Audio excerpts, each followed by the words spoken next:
Hello. হ্যাঁ, একটু সমস্যা ছিল, খেয়াল করি না, আমি তো ক্লাস নিয়েছিলাম।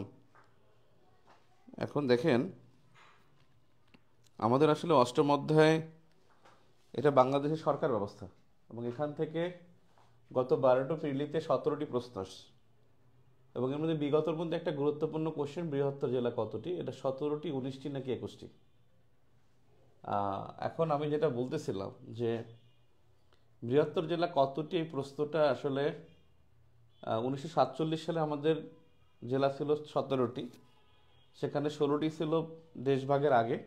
দেশভাগ যখন হয় তখন সিলেট যুক্ত হয়, আর 19টি জেলা ছিল 1971 সালে। তাহলে এই 17টি থেকে দুটি বেড়েছে, সেই দুটি কি কি, টাঙ্গাইল এবং পটুয়াখালী। টাঙ্গাইল বৃহত্তর ময়মনসিংহের অধীন ছিল, আর পটুয়াখালী বৃহত্তর বরিশালের অংশ ছিল, যেটার নাম তখন ছিল বাকেরগঞ্জ। তো সেক্ষেত্রে 1971 সালে 19টি জেলা থাকলে এটা বৃহত্তর জেলা হবে না। বৃহত্তর জেলা আসলে 17টি। টাঙ্গাইল নিজে বৃহত্তর জেলা না, সেই আরেকটা বৃহত্তর জেলার অংশ ছিল। পটুয়াখালী নিজে বৃহত্তর জেলা না, সে আরেকটা বৃহত্তর জেলার অংশ ছিল। সেক্ষেত্রে যেটা 19টি আপনারা দেখে থাকি সেটা আসলে ভুল, এটা হবে আসলে 17টি। তো এই প্রশ্নটার বিগত 17টা প্রশ্নের মধ্যে একটা কনফিউশন কোশ্চেন। আর একটা হলো যে ইউনিয়ন পরিষদ সংখ্যা, ইউনিয়ন পরিষদ কতটি, ইউনিয়ন পরিষদ কতটি, এখানে 4571টি নাকি 4596টি, এই দুটি নিয়ে কনফিউশন তৈরি হয়। 4571টি হলো এলজিআরডি মিনিস্ট্রির অধীনে, এলজিআরডি মন্ত্রণালয়। এই এলজিআরডি মন্ত্রণালয় বলেছে যে তারা মানে স্থানীয় সরকার ও local government and rural development, স্থানীয় সরকার ও পল্লী উন্নয়ন মন্ত্রণালয়, তারা বলছে 4571টি। 4596টি বলছে 2022 সালের জনশুমারি। 2022 সালের জনশুমারিতে বলা হয়েছে যে আমাদের ইউনিয়ন পরিষদ সংখ্যা 4596টি। এখানে আসলে অপশন দেখে উত্তর করতে হবে। অনেক সময় দেখা যাবে যে এইটা অপশনে নাই, এটা আছে। দুইটা কখনই অপশনে থাকবে না, থাকলে সেটা উল্লেখ করে দিবে যে জনশুমারি অনুসারে কতটি উপজেলা, কতটি ইউনিয়ন। এখন বিষয় হলো এইটার সিলেবাস কি আছে। এটার সিলেবাস যা আছে সেটা হলো আইন বিভাগ, বিচার বিভাগ, শাসন বিভাগ, আইন বিভাগ, বিচার বিভাগ, শাসন বিভাগ। আছে স্থানীয়, স্থানীয় প্রশাসন ও স্থানীয় সরকার, স্থানীয় সরকার। আরেকটা আছে এখানে যে প্রশাসনিক সংস্কার কমিটি, প্রশাসনিক সংস্কার ও পুনর্বিন্যাস, ও পুনর্বিন্যাস, পুনর্বিন্যাস সম্পর্কে, পুনর্বিন্যাস কমিটি, এই যে একটা আছে। এখন বিষয় হলো যে এই অধ্যায়টা পুরোটাই হলো সরকারের রানিং যে রিফর্ম, এই রানিং রিফর্মসের অধীন, রানিং যে মানে সংস্কারের অধীন, এটা বর্তমান চলমান সংস্কারের অধীন হলো এই বাংলাদেশের সরকার ব্যবস্থা। এই অধ্যায়টা আমরা দেখেছি যে আইন বিভাগ অলরেডি সংস্কার করার জন্য তারা বলে দিছে যে আমাদের এখানে আইন বিভাগের সংস্কার করবে তারা, যে দ্বিকক্ষ বিশিষ্ট আইনসভা করবে। তারপরে বিচার বিভাগ সম্পর্কে আমরা দেখলাম যে বিচারক নিয়োগ এবং বিচারকদের অভিশংসনের জন্য দুইটা কাউন্সিল গঠন করার কথা বলা হয়েছে, একটা সুপ্রিম জুডিশিয়াল কাউন্সিল আর একটা সুপ্রিম জুডিশিয়াল অ্যাপয়েন্টমেন্ট কাউন্সিল। এরপরে শাসন বিভাগে একটা বড় ধরনের সংস্কার আসবে। আমরা দেখতেছি যে শাসন বিভাগে যে বিশেষ করে যে প্রমোশনের বিষয়টা, উপসচিব কারা হবে এবং উপসচিব থেকে 50-50 উপসচিব পদমর্যাদা, যেটা আমলা শ্রেণী, সেখানে 50% থাকবে অ্যাডমিন ক্যাডারের এবং 50% হলো অন্যান্য ক্যাডারের। এই যে একটা প্রস্তাবনা, সেটার একটা দেখছি যে একটা অচলায়ন এখানে আছে। শাসন বিভাগ আর নির্বাহী বিভাগটা সেম, যেটাকে এক্সিকিউটিভ বলা হয়। আর স্থানীয় প্রশাসন এবং স্থানীয় সরকার, এ সম্পর্কে আমরা দেখলাম যে স্থানীয় সরকার সংস্কার কমিশনে যিনি প্রধান তোফায়েল আহমেদ, তিনি একটা প্রস্তাব দিয়েছেন যে বেশ কয়েকটা প্রস্তাব, যে সরকারি চাকরিজীবী হয়ে তারা স্থানীয় সরকার নির্বাচন করতে পারবে। তারপরে হলো স্নাতক ডিগ্রিধারী হতে হবে।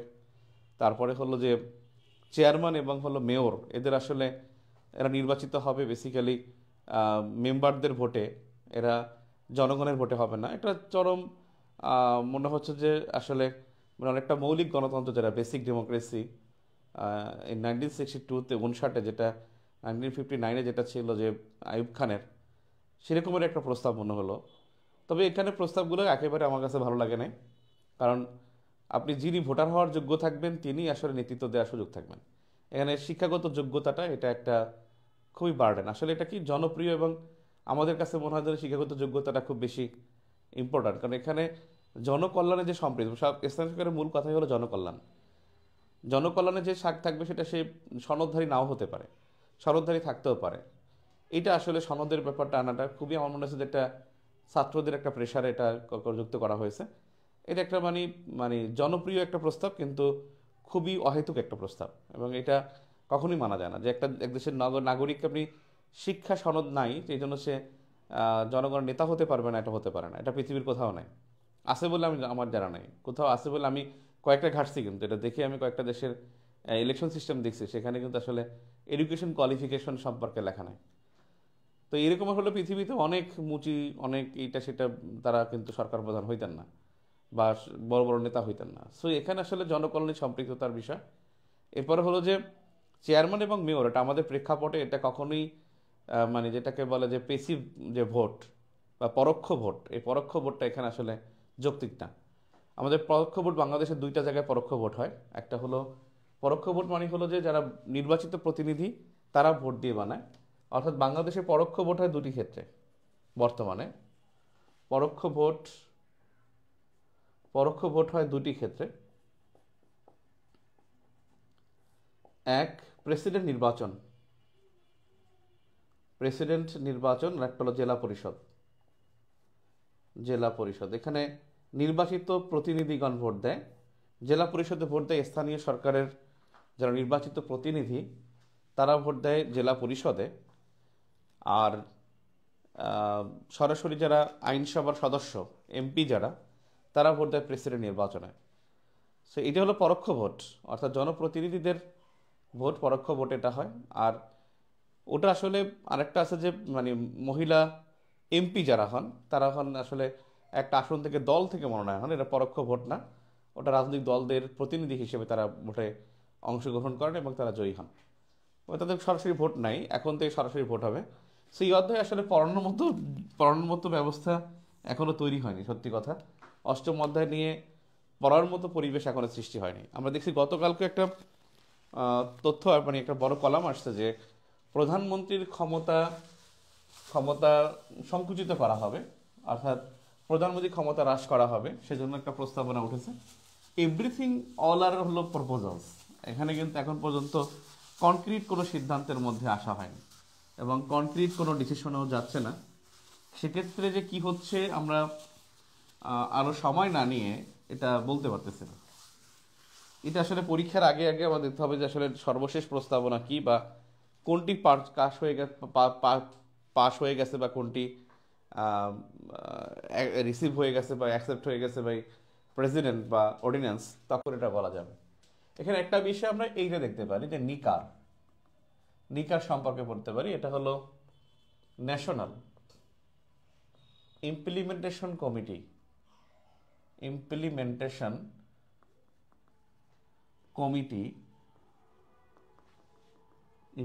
কমিটি ফর অ্যাডমিনিস্ট্রেটিভ রিফর্মস অথবা রিঅর্গানাইজেশন,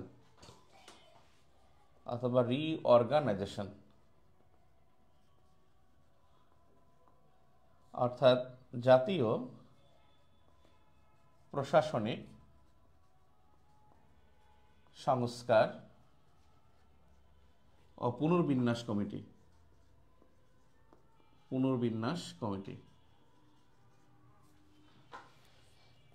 এর প্রধান হলো পিএম অথবা হলো চিফ অ্যাডভাইজার বা প্রধান উপদেষ্টা, প্রধানমন্ত্রী বা প্রধান উপদেষ্টা, বর্তমানে প্রধান উপদেষ্টা। আর এর কাজটা কি আসলে? কাজ হলো যে নতুন জেলা, উপজেলা, বিভাগ,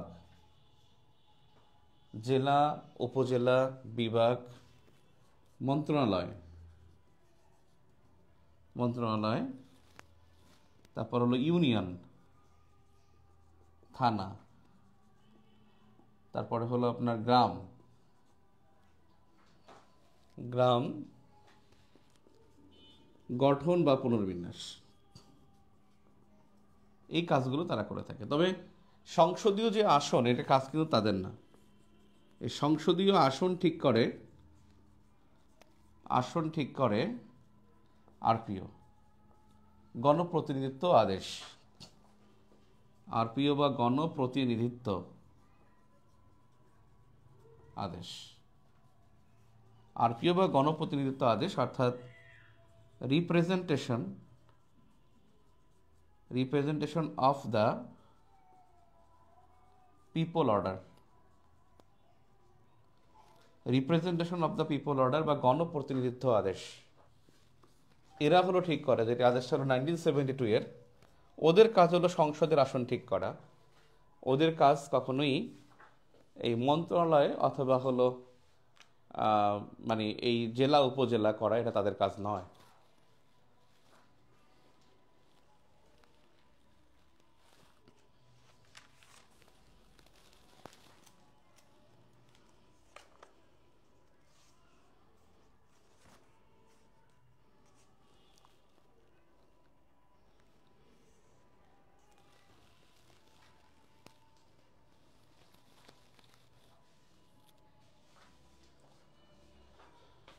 এখানে এই বিষয়টা জরুরি, মানে নিকার ওরা এই কাজটা করে থাকে, নতুন জেলা উপজেলা থানা করে থাকে, এটা নিকারের কাজ। এবং এখানে চিফ অ্যাডভাইজার বা প্রধানমন্ত্রী তিনি সভাপতিত্ব করেন, তিনি এগুলো আসলে ঠিক করবেন। এখন বিষয় হলো যে আমরা যেটা বলতে পারি, এটা আমাদের হলো একটা বড় বিষয়। একটা হলো স্থানীয় সরকার, এটা আমরা বুঝতে পারি না। আর একটা হলো স্থানীয় প্রশাসন। আমি সরকারের 3টা বিভাগ নিয়ে আসলে এক্সিস্টিং পড়ে আসলে লাভও নাই, এই জন্য 3টা নিয়ে আমি একটু পরে, মানে কয়েকদিন পরে কথা বলবো, আরও প্রস্তাব যাক। স্থানীয় সরকার এবং স্থানীয় প্রশাসন, স্থানীয় সরকারের স্তর হলো 3টি।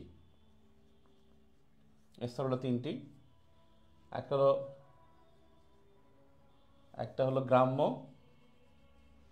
আর একটা হলো শহুরে, আর একটা হলো পাহাড়ি। এই 3টা, এই গ্রাম্য স্তরে হলো 3টি, আবার শহুরে স্তরে 2টি, পাহাড়ি স্তরে 2টি। দেখেন, গ্রাম্য অঞ্চলে যে স্থানীয় সরকার, এর স্তর আবার 3টি। একটা হলো ইউনিয়ন, আর একটা হলো উপজেলা, আর একটা হলো জেলা। খুব সম্ভবত জেলা পরিষদকে বাতিল করা হবে। জেলা পরিষদ 2000 সালে আওয়ামী লীগের আগের গভর্নমেন্ট তৈরি করেছিল, এটা বাতিল করার সম্ভাবনা খুবই বেশি। শহুরে জনগোষ্ঠীদের স্তর কিন্তু 2টা, একটা হলো পৌরসভা, আর একটা হলো সিটি কর্পোরেশন।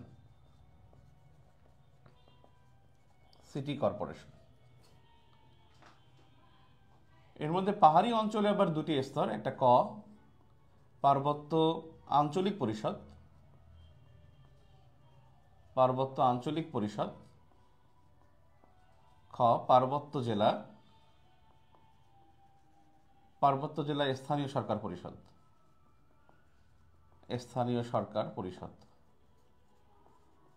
একটা হলো পার্বত্য আঞ্চলিক পরিষদ, একটা হলো পার্বত্য জেলা স্থানীয় সরকার পরিষদ। এই হলো বেসিক্যালি 3টা স্তরের মধ্যে, এইভাবে গ্রাম্য, শহর এবং পাহাড়ি। আর এরা সবগুলো হলো স্বায়ত্তশাসিত বলতেই হবে যে তাদের আসলে নিজেদের একটা আলাদা আলাদা বাজেট আছে। এদের বাজেট হলো গভর্নমেন্ট প্লাস হলো নিজস্ব, অর্থাৎ এদের বাজেটটা হলো নিজস্ব কিছু আয় থাকে। ওই আয় এবং হলো স্বায়ত্তশাসন বললেই বুঝবেন যে তাদের নিজস্ব কিছু আয় এবং সরকারের কিছু প্রণোদনা থাকে। তাদের বাজেটটা হলো গভর্নমেন্ট কিছু প্রণোদনা এবং নিজস্ব কিছু আয়, এই দুটোর মাধ্যমে বাজেটটা পূর্ণ করা হয়। এরা স্বায়ত্তশাসিত, এবং এখানে এরা সবাই স্থানীয় সরকারের মধ্যে অন্তর্ভুক্ত, যেখানে জনপ্রতিনিধি দ্বারা পরিচালিত। জনপ্রতিনিধি দ্বারা পরিচালিত। আর স্থানীয় প্রশাসন যেটা, স্থানীয় প্রশাসনের স্তর হলো তিনটি। প্রশাসন বললে তিনটি। এক হলো উপজেলা প্রশাসন। এই উপজেলা প্রশাসনের যিনি প্রধান থাকেন তিনি হলেন উপজেলা নির্বাহী অফিসার, ইউএনও।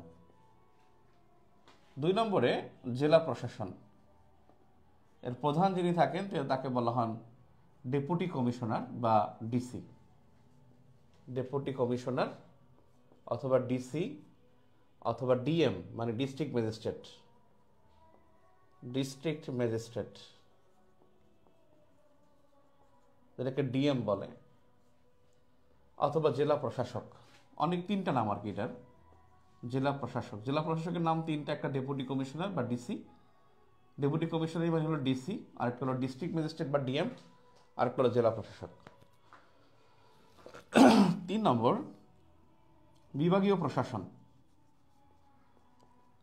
এর প্রধান হলেন বিভাগীয় কমিশনার।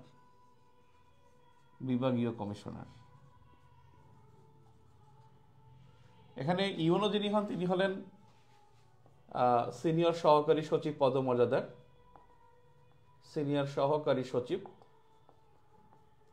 ডেপুটি কমিশনার যিনি হলেন তিনি হলেন উপসচিব পদমর্যাদার, উপসচিব। বিভাগীয় কমিশনার যিনি হন তিনি হলেন যুগ্ম সচিব।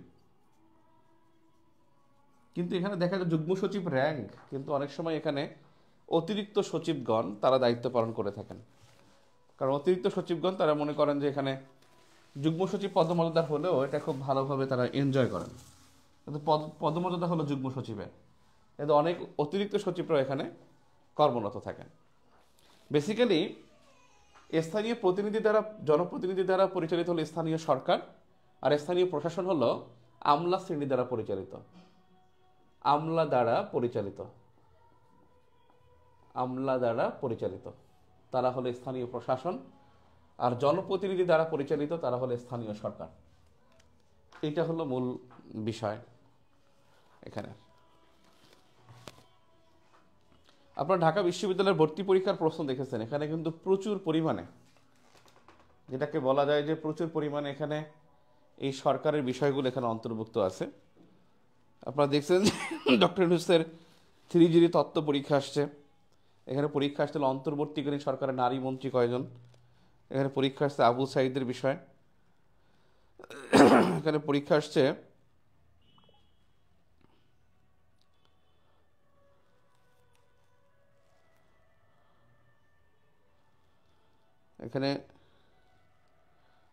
আসছে মানে একটা বড় চেঞ্জ দেখা গেছে আর কি। সব মিলিয়ে ভালো একটা চেঞ্জ, চোখে পড়ার মতো চেঞ্জ ছিল। বর্তমান কনটেক্সটে যেগুলো ইম্পর্ট্যান্ট সেগুলো আসছে। এখানে প্রশ্নের মধ্যে আগে 6 দফা থাকতো, মুজিবনগর সরকার থাকতো, বঙ্গবন্ধু থাকতো, এগুলো কিন্তু এবছর কিন্তু নাই। তারপরে হলো প্রশ্নের মধ্যে কিন্তু যেটা হলো যে সেখানে কিন্তু বেগম জিয়ার যে ফ্লাইওভার, প্রথম ফ্লাইওভার উদ্বোধন সেটা আছে, যেখানে পদ্মা সেতু নাই, মেট্রো রেল নাই, মেগা প্রজেক্টগুলো কিন্তু নাই। সেজন্যই আসলে আমি 47তমতে আমি যে বই চেঞ্জ করছি, কিছু টপিক ডিলিট করে দিছি। আসলে ওখান থেকে প্রশ্ন আসবে না, সেজন্য কিন্তু ডিলিট করে দেয়া। ভারত বাংলাদেশ সম্পর্ক থেকে সবসময় একটা প্রশ্ন থাকে, এবছর এরকম কোনো প্রশ্ন দেখা যায় না। ভারত বাংলাদেশ সম্পর্ক রিলেটেড প্রশ্ন নাই, তবে ইউএসএ এবং চায়না আছে সবসময়। ইউএসএ, চায়না, ইন্ডিয়া প্রশ্ন থাকে, কিন্তু এবছর ইন্ডিয়া কিন্তু প্রশ্নের মধ্যে ছিল না। তো এখানে আরেকটা বিষয় যে অন্তর্বর্তীকালীন যে সরকার, যে ইন্টারিম গভর্নমেন্ট, এই ইন্টারিম গভর্নমেন্টের একটা ফ্যাক্ট আছে। ইন্টারিম গভর্নমেন্ট, এই ইন্টারিম গভর্নমেন্ট কিন্তু বাংলাদেশে কয়বার আসে দেখেন। বাংলাদেশে অনির্বাচিত মধ্যবর্তী সরকার বা অন্তর্বর্তীকালীন সরকার কতবার আসছে, একটা প্রশ্ন। আপনি যদি দেখেন কখন আসছে, যখন বঙ্গবন্ধু খুন হয় তখন একটা, বঙ্গবন্ধু খুন হয় তখন 1975-এ, তখন একটা অন্তর্বর্তীকালীন সরকার হয়। এরপরে যখন জিয়াউর রহমান খুন হন, জিয়াউর রহমান খুন হয় যখন, তখন 1979-81-এ, তখন একটা অন্তর্বর্তীকালীন সরকার হয়। এরপরে দেখেন যখন এরশাদের পতন হয়, এরশাদের পতন, তখন কিন্তু একটা 1990-তে একটা অন্তর্বর্তীকালীন সরকার হয়, এটাকে তত্ত্বাবধায়ক নাম দেওয়া হয়েছিল, কেয়ারটেকার। এরপর দেখেন যখন পঞ্চম সংসদের পতন হয়, পঞ্চম সংসদের পতন 1996, তখন একটা সরকার হয়। এরপরে দেখেন 2001 সালে একটা তত্ত্বাবধায়ক সরকার হয়, তত্ত্বাবধায়ক সরকার, এটাও তত্ত্বাবধায়ক সরকার, সাংবিধানিকভাবে তত্ত্বাবধায়ক সরকার নাম দেওয়া হয়, যে 90 দিনের জন্য সরকার ছিল। এই তিনটা সরকারের 90 ডেজের জন্য ছিল, তিনটা সরকার 90 দিন। এরপরে 2000, যেটা হলো যে এমার্জেন্সির সময় বা জরুরি অবস্থার সময় ছিল, এমার্জেন্সি পিরিয়ডে 2007 সাল থেকে একটা সরকার ছিল। আর হলো হাসিনার পতনের সময়, হাসিনার পতনের পর, হাসিনার পতন, এই সময় একটা হয়, যেটা হলো 2024। আপনি দেখেন এগুলা কিন্তু ইন্টারিম, মানে আমাদের যে যেটাকে বলা হয় doctrine of necessity, doctrine of necessity, এখানে এখানে টিকমার্কগুলো doctrine of necessity, doctrine of necessity. অর্থাৎ যদি বলা হয় doctrine of necessity use, necessity, এটা ব্যবহার হয় 4 বার। আর অন্তর্বর্তীকালীন সরকার, এই ইন্টারিম গভর্নমেন্ট হয়েছে মোট 7 বার, 1 2 3 4 5 6 7, 7 বার। আর এর মধ্যে তত্ত্বাবধায়ক সরকার হয়, তত্ত্বাবধায়ক সরকার হয় 3 বার, 3 বার না, তত্ত্বাবধায়ক সরকার হচ্ছে 1 2 3 4, 4 বার তত্ত্বাবধায়ক সরকার হয়েছে, 4 বার, যার মধ্যে 90 দিন মেয়াদে ছিল 3 বার, যার মধ্যে আবার 90 দিন মেয়াদে ছিল 3 বার। এই কোশ্চেনগুলো একটু ঘুরিয়ে আসতে পারে। 90 দিন মেয়াদ ছিল 90 বা 91, সরি 90 থেকে 91, মানে 91-এ 90 91-এর একটা, 90 দিনের, 96-এর একটা, আর 2001-এর একটা। এই তিনটা সরকার ছিল আসলে 90 দিনের, বাকি কোনো সরকারি নির্দিষ্ট 90 দিনের জন্য ছিল না। এই ইন্টারিম গভর্নমেন্ট, এটা 24 সালের 8 আগস্ট গঠন করা হয়, 2024 সালের 8 আগস্ট, 8 আগস্ট গঠন। এবং এখানে মোট উপদেষ্টা, বর্তমানে মোট উপদেষ্টা হলো 23 জন, ছিল 24 জন, একজন মারা গেছেন, সদ্য হাসান আরিফ স্যার মারা গেছেন। মোট উপদেষ্টা 23 জন, আর নারী উপদেষ্টা হলো 4 জন। এটাই গতকালকে পরীক্ষা আসছে, ঢাকা বিশ্ববিদ্যালয় ভর্তি পরীক্ষায়, নারী উপদেষ্টা 4 জন। এখানে প্রশ্ন আসতে পারে যে প্রধান উপদেষ্টার অধীনে, প্রধান উপদেষ্টার অধীনে দপ্তর কতটি বা মন্ত্রণালয় কতটি? দপ্তর বললেই বোঝাবে যে মন্ত্রণালয়, মন্ত্রণালয় কতটি? প্রধান উপদেষ্টার অধীন মন্ত্রণালয় এক সময় ছিল অনেক বেশি, কিন্তু ওনাদের কাছে মন্ত্রণালয় হলো 6টি, না এখন হলো 5টি মন্ত্রণালয়, 5টি মন্ত্রণালয় এখন। প্রধান উপদেষ্টার অধীনে দপ্তর বা মন্ত্রণালয় কতটি? এখন হলো 5টি, এখন 5টি। জনপ্রশাসন তো মন্ত্রণালয় কেউ করা হয়নি মনে হয়, বেসামরিক বিমানও তো করা হয়েছে মনে হয় না। একটা হলো মন্ত্রী পরিষদ বিভাগ, মন্ত্রী পরিষদ বিভাগ, একটা হলো প্রতিরক্ষা মন্ত্রণালয়,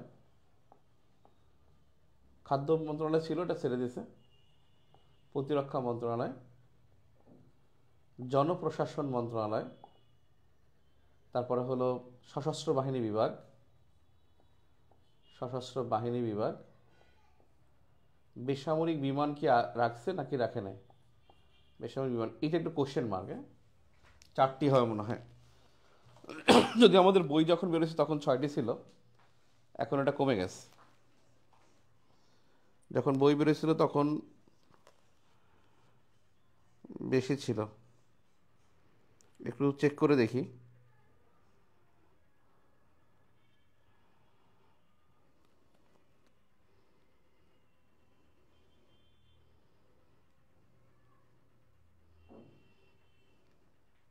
এই অধ্যায়টা যে কেমনে শেষ করব, এটা একটা বিষয় হয়ে গেছে।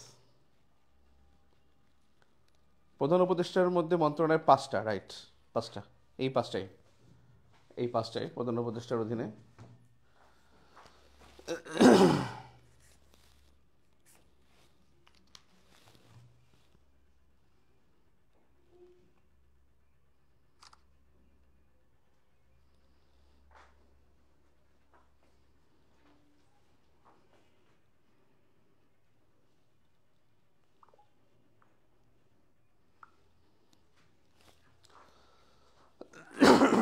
এখানে একটা স্ট্রাকচার আমরা দেখি আসলে সরকারের স্ট্রাকচারটা কেমন হয়, সরকারটা কে।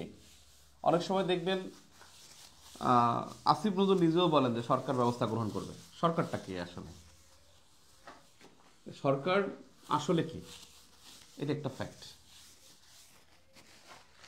এখানে আইন বিভাগ, বিচার বিভাগ, শাসন বিভাগ, আইন বিভাগ, বিচার বিভাগ, শাসন বিভাগ। এখানে বেসিক্যালি শাসন বিভাগটা হলো সরকার, সরকার। শাসন বিভাগ বা হলো নির্বাহী বিভাগ, ওরা মূলত সরকার। এদেরকে বলা হয় বেসিক্যালি এক্সিকিউটিভ, এরাই এক্সিকিউটিভ। এখানে মানে মন্ত্রী পরিষদ বা ক্যাবিনেট, এইটা হলো সরকার। Only cabinet is government, that is শাসন বিভাগ, নির্বাহী বিভাগ অথবা হলো মন্ত্রী পরিষদ বিভাগ, মানে মন্ত্রী পরিষদের ক্যাবিনেট, এরাই মূলত সরকার।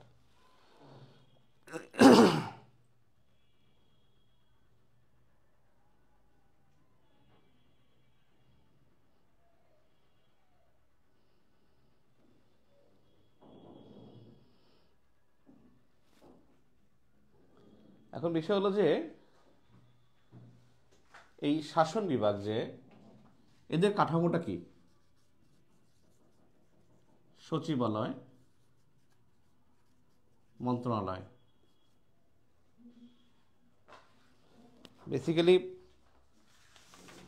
শাসন বিভাগের যারা মানে প্রধান থাকেন, মানে যে স্ট্রাকচার থাকে, সেটা কিন্তু সবার আগে থেকে সচিবালয়, তারপরে মন্ত্রণালয় থাকে। অর্থাৎ সচিবালয়, মন্ত্রণালয়, তারপরে বিভাগ বা দপ্তর, তারপরে হলো অধিদপ্তর, তারপরে হলো পরিদপ্তর, এরকম করে নিচে যায় ওই বিভাগ শাখা বা ইয়াটা। এখন এই মন্ত্রণালয়, সচিবালয় কিন্তু আগে, সচিবালয়ের আগে 2টা কিন্তু পোস্ট আছে। এই শাসন বিভাগের সচিবালয়ের আগে 2-3টা পোস্ট আছে। একটা হলো, এটা আসি এখানে, মন্ত্রী পরিষদের উপরে যিনি, তিনি হলেন প্রাইম মিনিস্টার। তার উপরে যিনি, তিনি হলেন রাষ্ট্রপতি। অর্থাৎ রাষ্ট্রপতি থেকে ছোট প্রধানমন্ত্রীর পরে হলো মন্ত্রী পরিষদের পরে হলো সচিবালয়ের পরে হলো মন্ত্রণালয়ের পরে হলো বিভাগ বা দপ্তর, তারপর অধিদপ্তর, তারপর হলো পরিদপ্তর। এরকম করে আসলে শাসন বিভাগের স্ট্রাকচারটা তৈরি হয়। এখানে এই মন্ত্রী পরিষদ যে, এটাকে বলা হয় সরকার। আর এর যে অলংকারিক প্রধান, এর যে মানে যেটাকে বলে যে বর্তমান যে অবস্থায় যে এই মন্ত্রী পরিষদের যিনি অলংকার, তিনি হলেন কিন্তু প্রধানমন্ত্রী, তিনি হলেন সভাপতি। এই মন্ত্রী পরিষদের যিনি সভাপতি, তিনি হলেন প্রাইম মিনিস্টার। এগুলো সংস্কার করার কাজ করতেছে তারা। আর এই শাসন বিভাগ নির্বাহী বিভাগের রাষ্ট্রপতি, নির্বাহী বিভাগের প্রধান, অর্থাৎ এই শাসন বিভাগের নির্বাহী বিভাগের রাষ্ট্রপতি, রাষ্ট্রপতি এবং প্রধানমন্ত্রী দুইটার মধ্যে পার্থক্য হলো রাষ্ট্রপতি হলো নির্বাহী বিভাগের প্রধান, নির্বাহী বিভাগের প্রধান, আর প্রধানমন্ত্রী হলো তার নামে নির্বাহী ক্ষমতা প্রযুক্ত হয়, তার নামে নির্বাহী ক্ষমতা প্রযুক্ত হয়। তাহলে কার নামে নির্বাহী ক্ষমতা প্রযুক্ত হয়? প্রধানমন্ত্রীর নামে। আর রাষ্ট্রপতি হলো নির্বাহী বিভাগের প্রধান, তিনি হলেন নির্বাহী বিভাগের প্রধান, আর প্রধানমন্ত্রীর নামে নির্বাহী ক্ষমতা প্রযুক্ত হয়। এই বাক্যটা কিন্তু খুবই ইম্পর্ট্যান্ট। নির্বাহী বিভাগের প্রধান হলেন রাষ্ট্রপতি, আর নির্বাহী ক্ষমতা রাষ্ট্রপতির নিকট দায়বদ্ধ, রাষ্ট্রপতির নিকট দায়বদ্ধ। অন্তর্বর্তীকালীন সরকার বা তত্ত্বাবধায়ক সরকার রাষ্ট্রপতির নিকট দায়বদ্ধ। কারণ এখানে কি আছে, যে এখানে অন্তর্বর্তীকালীন সরকার কিন্তু ওই মন্ত্রী পরিষদের মধ্যে, সে কিন্তু শাসন বিভাগের মধ্যে, সে কিন্তু জবাবদিহিতার জন্য আইন বিভাগের নিকট থাকতে পারবে না। ঠিক আছে, এখন বিষয় হলো বিচার বিভাগ কি করে। বিচার বিভাগ হলো যে সরকারের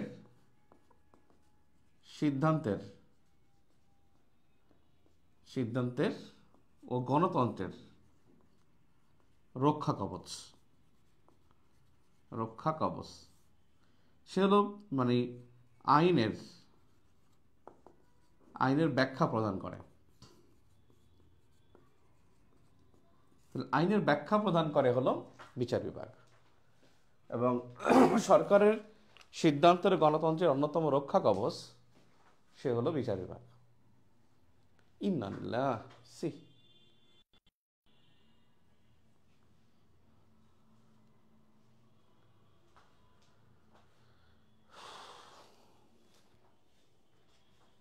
ক্লিয়ার। বিষয় হচ্ছে এই অধ্যায়টা খুব মজা করেই পড়ানো যায়, কিন্তু আসলে এখন পড়ার মতো অবস্থাই নাই। যে এত সংস্কার হচ্ছে, যে কোন জায়গা থেকে পরীক্ষায় কিন্তু সংস্কার থেকে আসবে, পরীক্ষায় এই এক্সিস্টিং ইনফরমেশন থেকে আসবে না। যদি এই গভর্নমেন্ট এক্সিস্ট করে, আমাদের পরীক্ষার সময় যদি এই প্রেজেন্ট গভর্নমেন্ট এক্সিস্ট করে, তাহলে আপনাদের কিন্তু যে আগের যেই তথ্য, গতানুগতিক তথ্য, সেগুলো পরীক্ষা আসবে না, আসবে কিন্তু সংস্কার থেকে, বিভিন্ন প্রস্তাব থেকে। ঠিক আছে, তার মানে সরকারের সিদ্ধান্তের গণতন্ত্রের রক্ষা কবচ সেটা কিন্তু বিচার বিভাগের স্বাধীনতা, এটাকে বলা বিচার বিভাগের স্বাধীনতা। অর্থাৎ বিচার বিভাগের স্বাধীনতা, বিচার বিভাগের স্বাধীনতা হলো গণতন্ত্রের রক্ষা কবচ। বিচার বিভাগের স্বাধীনতা হলো গণতন্ত্রের রক্ষা কবচ। বিচার বিভাগের স্বাধীনতা হলো গণতন্ত্রের রক্ষা কবচ।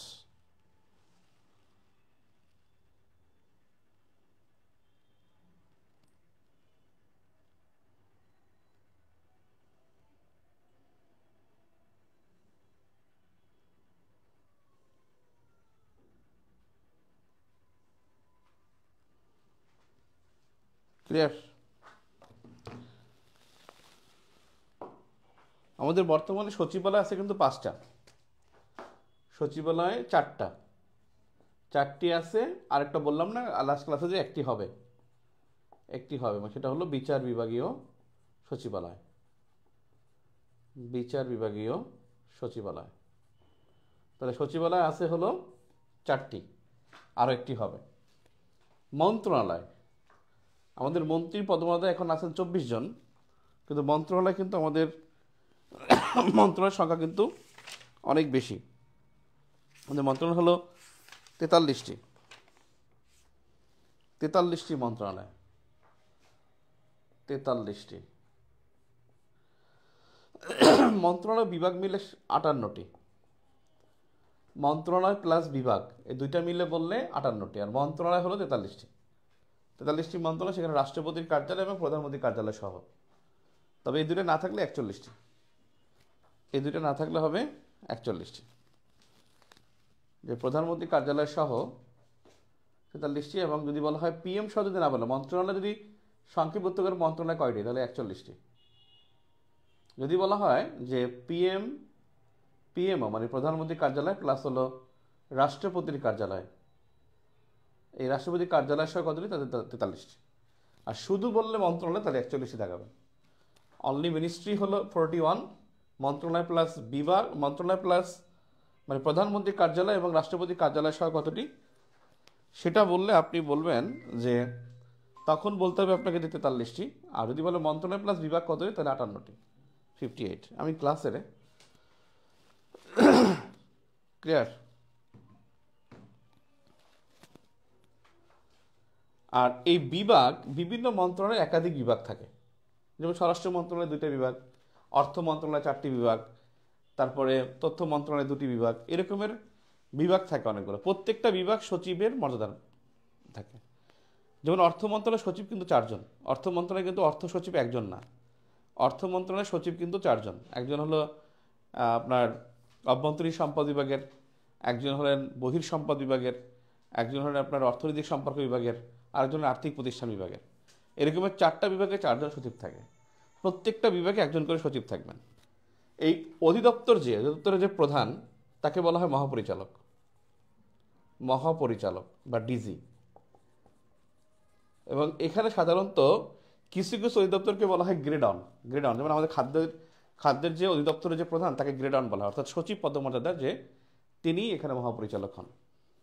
সাধারণত গ্রেড অন যদি থাকে তাহলে হলো সে সচিব পদমর্যাদার হবে, গ্রেড অন যদি না থাকে তাহলে সে হবে অতিরিক্ত সচিব। অর্থাৎ মহাপরিচালক যিনি হন তিনি কিন্তু একজন অতিরিক্ত সচিব পদমর্যাদার হন, অতিরিক্ত সচিব। যদি গ্রেড অন লেখা থাকে তাহলে সচিব থাকবেন, কিন্তু মহাপরিচালক মানি অতিরিক্ত সচিব এখানে প্রধান থাকেন।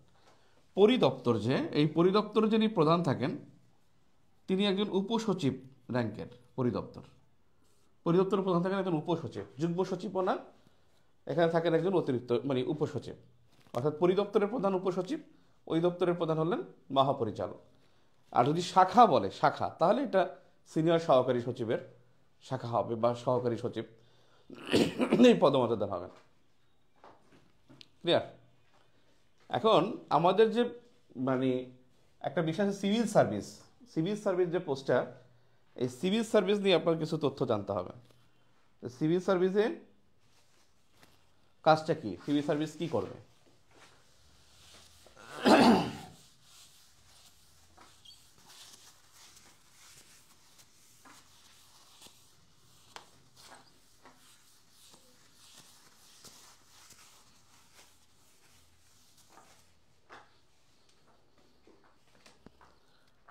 সিভিল সার্ভিস,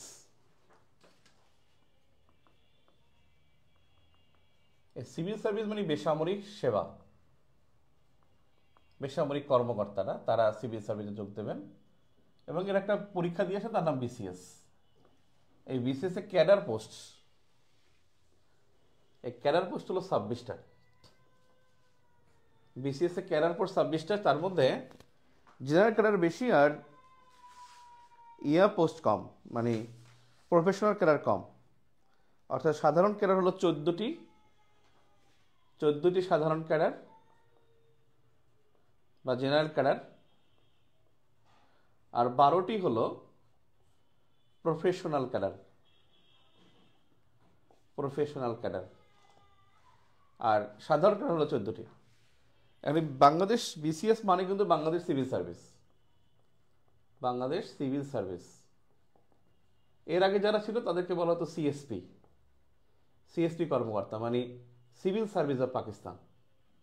এর আগে যারা ছিল বাংলাদেশ স্বাধীন হওয়ার আগে, এটা পিএসসি বলে অনেকে, আসলে পিএসসি না, ওটা ছিল সিএসপি মানে সিভিল সার্ভিস অফ পাকিস্তান। 1947 থেকে 1971 পর্যন্ত এটা ছিল। আর ইন্ডিয়াতে অনেক আগে থেকেই আছে।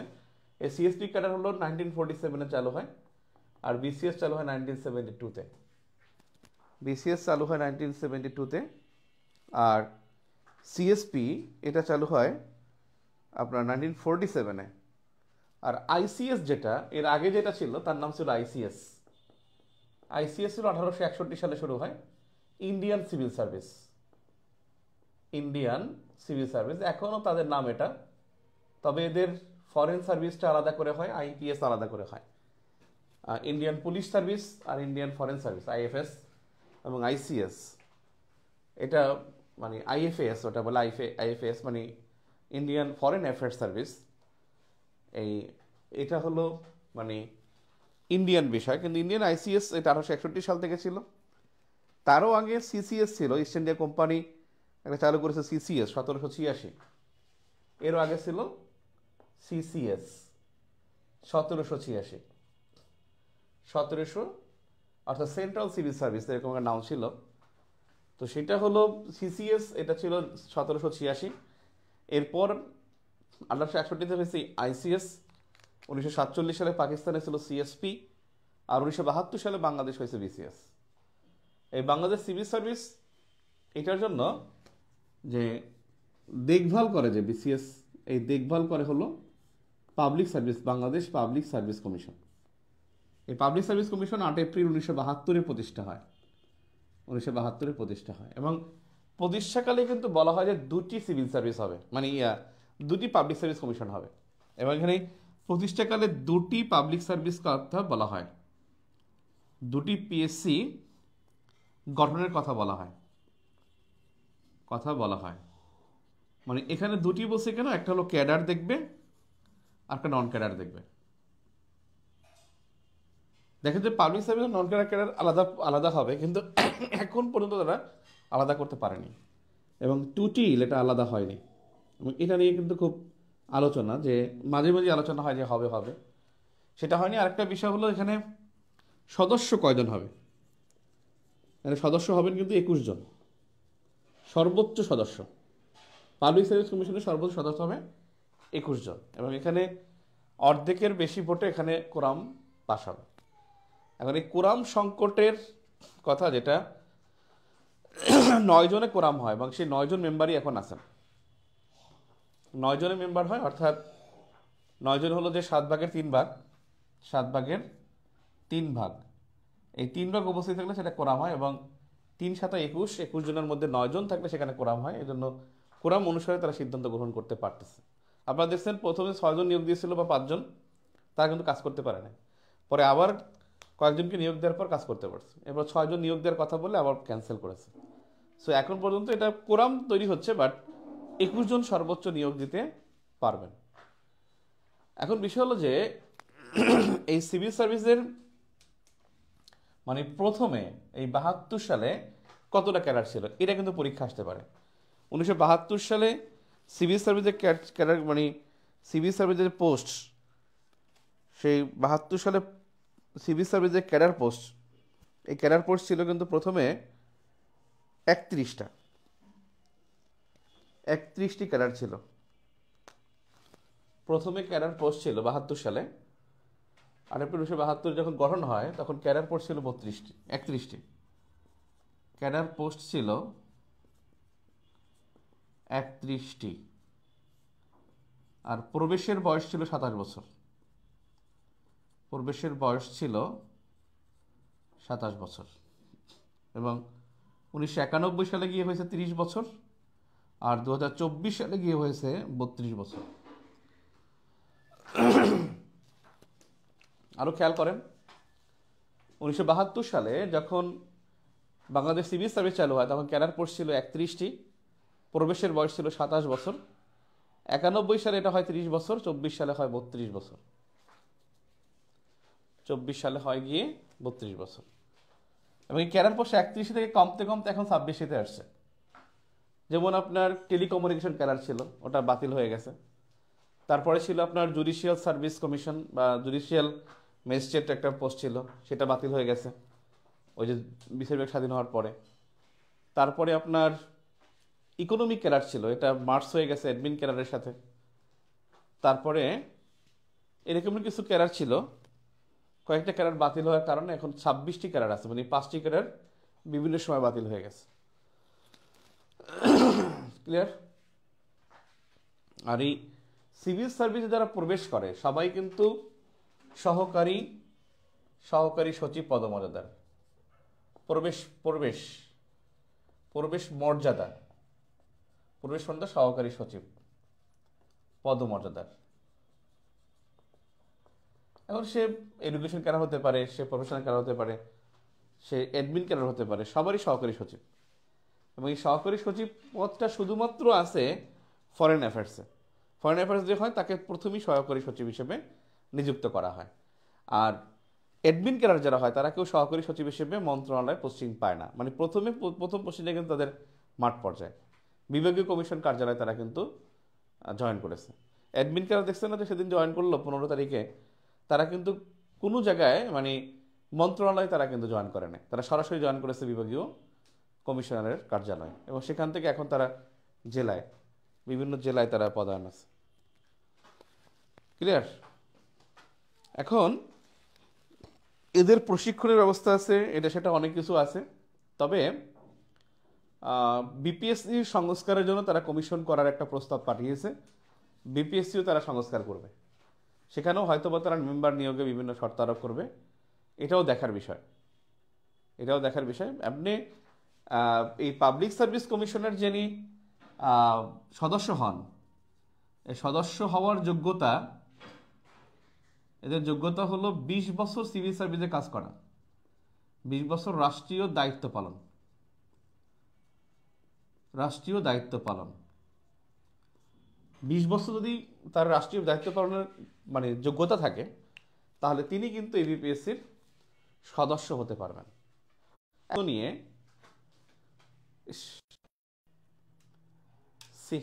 মেজাজটা যা লাগে, তো বাজে একটা অবস্থা।